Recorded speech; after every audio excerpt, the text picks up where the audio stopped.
നമസ്കാരം. രാഹുൽ മാങ്കൂട്ടത്തിനെതിരായ ലൈംഗിക ആരോപണത്തിൽ നിരവധി ചോദ്യങ്ങൾ ഉയർത്തി സുപ്രീം കോടതിയിലെ അഭിഭാഷകയും സാമൂഹ്യ പ്രവർത്തകയുമായ ദീപ ജോസഫ്. ഇതൊരു ബലാത്സംഗമോ പീഡനമോ അല്ല. ഒരേ കുറ്റം ഒരേപോലെ രണ്ടുപേർ ചെയ്തിട്ട് ഒരാളെ മാത്രം ചെളിവാരി തേക്കുന്നത് ശരിയാണോ എന്നും അഡ്വക്കേറ്റ് ദീപ തൻ്റെ ഫേസ്ബുക്ക് കുറിപ്പിൽ ചോദിക്കുന്നു. അഡ്വക്കേറ്റ് ദീപയുടെ കുറിപ്പ് ഇങ്ങനെ: വീണ്ടും രാഹുൽ മാങ്കൂട്ടം താരമാകുന്നു. കാരണം പലതാണ്. തെന്നിന്ത്യയിലെ ഏറ്റവും വലിയ അമ്പലം വിഴുങ്ങിയ കഥ മൂടിവെക്കണം. അതിനോടനുബന്ധിച്ച് നടന്ന പല വാർത്തകളും ഒളിപ്പിക്കണം. തദ്ദേശീയ ഇലക്ഷനിൽ ചൂടുപിടിപ്പിക്കാൻ ഒരു പീഡനമെങ്കിലും വേണം. കാരണം മുൻകാലങ്ങളിൽ എല്ലാ ഇലക്ഷനും നമ്മുടെ പാർട്ടി നേരിട്ടത് കുറഞ്ഞപക്ഷം ഒരു ബലാത്സംഗമെങ്കിലും. അതില്ലെങ്കിൽ വലിയ ക്ഷീണമാണ് പാർട്ടിക്കകത്തും പുറത്തും. കഴിഞ്ഞ ദിവസം വരെ രാഹുൽ മാങ്കൂട്ടം അബോർഷന് നിർബന്ധിച്ചു എന്നായിരുന്നു വേദന. എന്നിട്ടോ പുഷ്പാഞ്ജലി വരെ ജനിക്കാതെ പോയ കുഞ്ഞിനു വേണ്ടി കഴിപ്പിച്ചു. എന്നാൽ ഇന്നോ കുഞ്ഞിനെ വളർത്താമെന്ന് പറഞ്ഞതിനാണ് ഈ പ്രകടനം. അതൊക്കെ കേട്ട് വാർത്തയാക്കുന്ന മാപ്രകളുടെ പാപ്പരത്വം കാണാതെ പോകരുത്. അവരുടെ ആത്മാർത്ഥത അറിയാതെ പോകരുത്. വീണ്ടും പറയട്ടെ, ആനയുടെ ഗർഭകാലത്തേക്കാൾ വലിയ നീണ്ടകാലം. സാധാരണ പെണ്ണുങ്ങൾ പ്രേമിക്കാൻ പോയാൽ ആ പ്രണയം മാന്യമായാൽ വിശ്വസിക്കാൻ കൊള്ളുന്ന പയ്യനാണെന്ന് ഉറപ്പ് വന്നാൽ വീട്ടിൽ പറഞ്ഞ് കല്യാണം നടത്തും. എന്നിട്ട് കൂടെ കിടക്കും. അല്ലാതെ ചിരിച്ചു കാണിച്ചാൽ ഉടനെ ഹോട്ടൽ മുറികൾ തേടില്ല. അഥവാ കണ്ണടച്ച് വിശ്വസിച്ചാൽ അബദ്ധം പറ്റിയാൽ അവനെ കല്യാണം കഴിക്കാൻ നോക്കണം.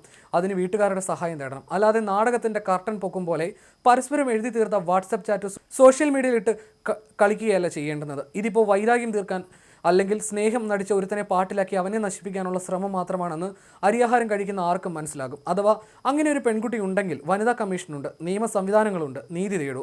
സോഷ്യൽ മീഡിയ നിന്റെ സ്ത്രീത്വത്തെ, നിന്റെ മാനത്തെയൊക്കെ ഇല്ലാതാക്കുന്നത് നീ കാണുന്നില്ലേ? ഏതായാലും രാഹുൽ ലോക പ്രശസ്തനായി. രാഹുൽ കൊടുത്ത ഗർഭം വർഷങ്ങൾ കഴിഞ്ഞിട്ടും കുഞ്ഞു പുറത്ത് വന്നിട്ടില്ല. ഇനി ചിലപ്പോൾ ഇലക്ഷൻ കഴിയുമ്പോൾ വരുമായിരിക്കും. ഞാനും രാഹുൽ ഈശ്വറുമായി ഇന്നലെ സംസാരിച്ച് ചിരിച്ചതും ഇക്കാര്യമാണ്. കേരളത്തിലെ ഒരു രാഷ്ട്രീയ പാർട്ടിയുടെ വോട്ട് പിടിക്കുന്ന രീതി. ശബരിമല വിഴുങ്ങിയ കേസിൽ ഇനി ഭരിക്കുന്നവരും ഭരിച്ചവരുമായി ആരൊക്കെ സുഖവാസത്തിന് ജയിലിൽ പോകുമെന്ന് അറിയില്ല. പലരും വഴിക്കണ്ണുമായി നിൽക്കവെയാണ് രാഹുൽ മാങ്കൂട്ടത്തിൻ്റെ കാമവും ഗർഭവും ചർച്ചയാക്കി മറ്റെന്തോ മൂടി വെക്കുന്നത്. നാണം വേണം പേരിനെങ്കിലും. അല്ല, പറഞ്ഞിട്ട് കാര്യമില്ല. ഞങ്ങളുടെ പാർട്ടിയുടെ തീരുമാനമാണ്.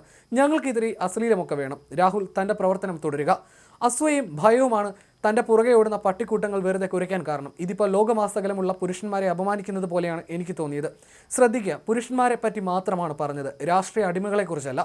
ഈ പോസ്റ്റിന് താഴെ വരുന്ന കമൻറ്റ് കണ്ടാൽ ആരൊക്കെയാണ് പുരുഷു എന്ന് മനസ്സിലാകും. ശ്രദ്ധിച്ചോളിൻ, അടിമകളെ കാണാം ഫ്രീ ആയി. രാഹുൽ മറ്റേതൊരു പ്രസ്ഥാനത്തിൻ്റെ ഭാഗമായാലും എൻ്റെ നിലപാട് ഇതുതന്നെയാകുമായിരുന്നു. കാരണം ഇതൊരു ബലാത്സംഗമോ പീഡനമോ അല്ല. പ്രായപൂർത്തിയായ രണ്ട് വ്യക്തികളുടെ അറിവും സമ്മതവും ഭാവിയെപ്പറ്റിയുള്ള ഉൾക്കാഴ്ചയും നിറഞ്ഞു നിൽക്കുന്നു. ഈ ചാറ്റിന് ഒരു മറുപുറം കൂടിയുണ്ട്. വഴിയെ ഓടിപ്പോയ ഒരു പെൺകുട്ടിയോടല്ല ഈ സംഭാഷണം. മറുപുറത്ത് നിന്ന് ഇതിന് മുൻപും പിൻപുമുള്ള ചാറ്റിംഗ് അല്ലെങ്കിൽ സംഭാഷണം കൂടി പുറത്തു വിടണം. ഒരു കൈകൊണ്ട് അടിച്ചാൽ ശബ്ദമുണ്ടാകുമോ? ഒരാൾ തന്നെ എങ്ങനെ കുറ്റക്കാരാകും? ഒരേ കുറ്റം ഒരേപോലെ രണ്ടുപേർ കൂടി ചെയ്തിട്ട് ഒരാളെ മാത്രം ചെളി വാരിത്തേക്കുന്നത് ശരിയാണോ എന്നുമാണ് അഡ്വക്കേറ്റ് ദീപ തൻ്റെ ഫേസ്ബുക്ക് പോസ്റ്റിൽ ചോദിക്കുന്നത്. കഴിഞ്ഞ ദിവസമാണ് രാഹുലിനെ വെട്ടിലാക്കി ലൈംഗിക ആരോപണത്തിൽ ചാറ്റുകളും ഓഡിയോ സന്ദേശങ്ങളും ഉൾപ്പെടെ പുറത്തു വന്നത്. ഒരു യുവതിയെ ഗർഭധാരണത്തിനും ഗർഭഛിദ്രത്തിനും നിർബന്ധിക്കുന്ന ശബ്ദരേഖയും ചാറ്റുകളുമായിരുന്നു പുറത്തു വന്നത്.